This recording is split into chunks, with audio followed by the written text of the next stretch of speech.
Hey, good morning, John. Sorry, it has been probably one of the most hectic months of my entire life.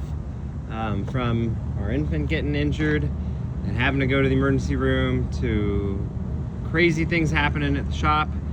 We got a new forklift, but it was too big to fit into our shop. And that, I know, sounds nothing important, but it basically halted all operations.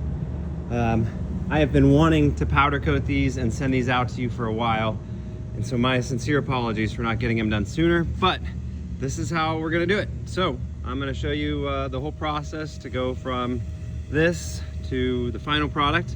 I got another one sitting over there on the table and figured I'd just make you some videos to show you what we do. And I wish I would have had videos of building it, but I don't. So yeah, you just get to see the powder coating part and you'll get the final product.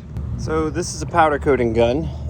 It's our little tiny cheap one. This is our big expensive one for our major coatings and doing all of our regular production bowls. But we're just doing a little bit of powder on this. I didn't have any loaded in that. So here's how it works. It actually runs super high voltage through the tip, about 50,000 volts, and it energizes the powder as it comes out of the gun.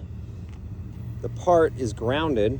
You can see I've got a little plug in our threaded hole at the bottom so we don't get powder in there. And when we spray, this is kind of how it looks like it as it goes on.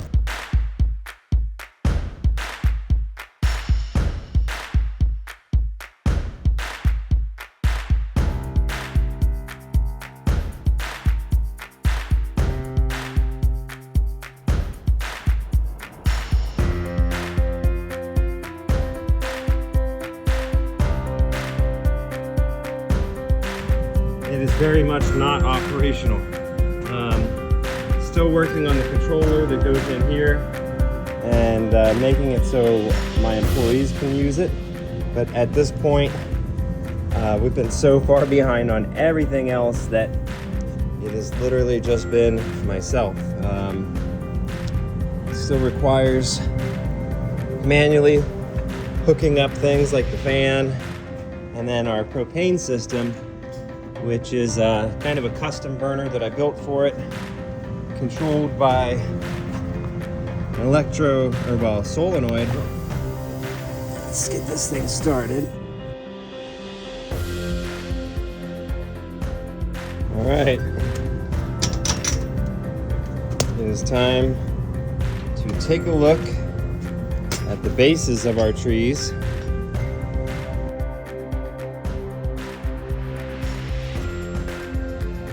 Oh. Whew. Walking into an entire oven is a hot thing. Now I think that some of the sterling copper is like slightly overpowering. I mean, it does give it a cool look, but I do like the copper veining look. So maybe we'll spray a little bit more copper vein, but I think honestly, final cure, like at the right temperature, is also gonna bring out the copper vein, my hope, because we did a partial cure with this. And so the next step is to cover all of the base, so that way we don't cover it with green. It is called forest green. The powder never looks like the finished product, but bought that just for these. So about this right here is $70 worth of powder for 1 pound. And here's the cure cycle, 10 minutes at 400 degrees. At this point, I'm just trying to find a bag or some way to cover this base because I don't want the green from the leaves to get on the base. So I found we had a couple of these sheet protectors. I think that's gonna work for most of it, and then I'll put some tape. All right, so I'm realizing some of the hard part is gonna be I have to remove this tape, mainly because this bag is not temperature proof. The tape is, but I gotta take this off without touching the leaves once they're powder coated. When we have big boxes of powder like this, we just open it up and our big gun goes right into the box. But when we've got just a little bit of powder like this palm green, forest green, we scoop it out. I stole my wife's tablespoon measuring cup. I guess it's not a measuring cup.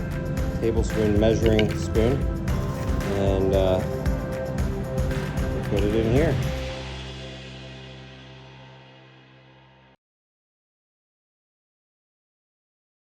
So the problem is when you have an issue like this, like we're not getting coating underneath of this leaf. Eddy current problem. I don't love it. I mean, it'd probably be okay. You probably wouldn't even see it if I bent all the leaves down. But I want to bend this one up. And wherever I touch, the powder just comes right off. Because it's uncured at this point. Powder all over my fingers. All right, well, I had that problem with the leaf. And so I didn't have enough powder. So I gotta get more powder.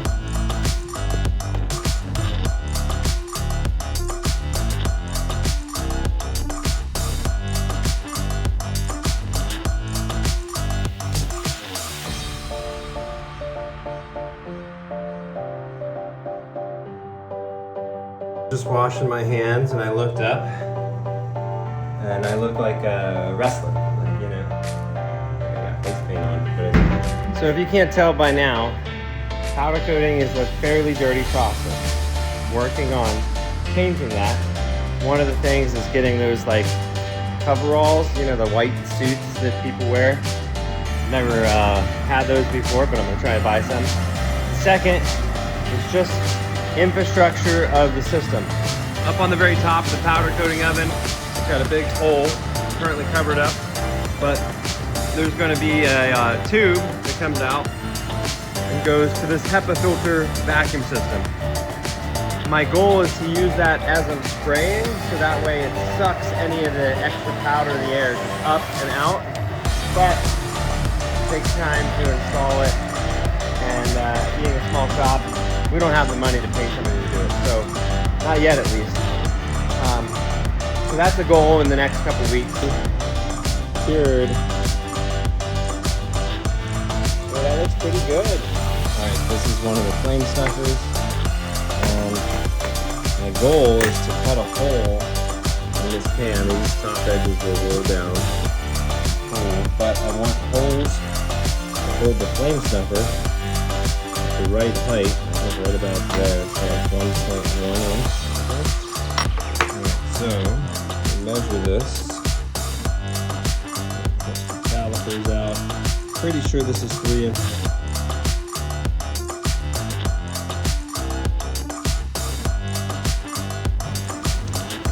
It's time to fire up our laser. This is our water chiller. That keeps our laser unit cool. This is our giant compressor. This runs at 220 psi continuously. It's a giant, what they call a screw compressor. It's a big beast. We'll turn on some lights here so you can see what we're doing. Right now we got thick material on there, so we're gonna pull this off. But this is the laser system. So this is how we actually cut parts.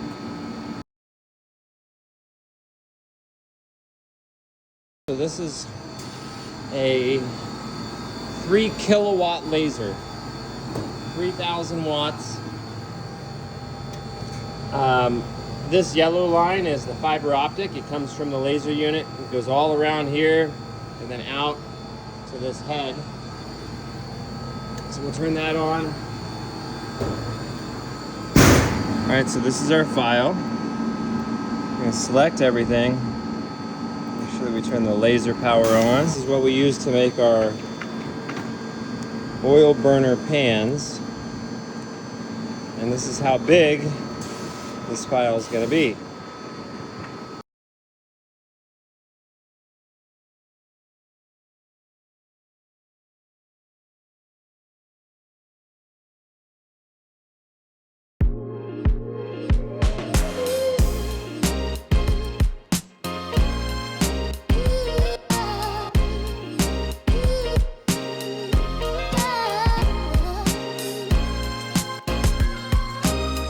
This is our laser welder. So it kind of works the same way as the big unit, except we're not trying to cut, we're actually melting the weld. This is argon gas.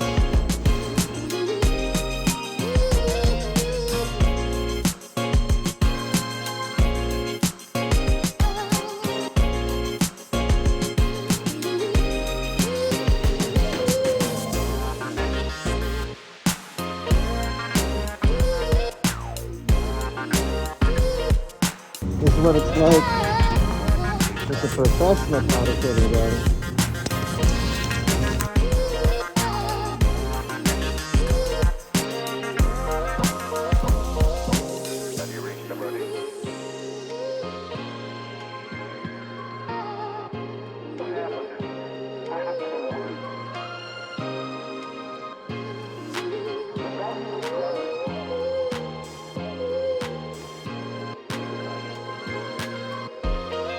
Alright, so when looking at this, it's critical that the flame snuffers make contact with the snuffer plates, but for size, they're just a little bit too short. So I'm going to remake this pan, we'll reattach the palm trees to it, do another test, and then get everything shipped out to you tomorrow.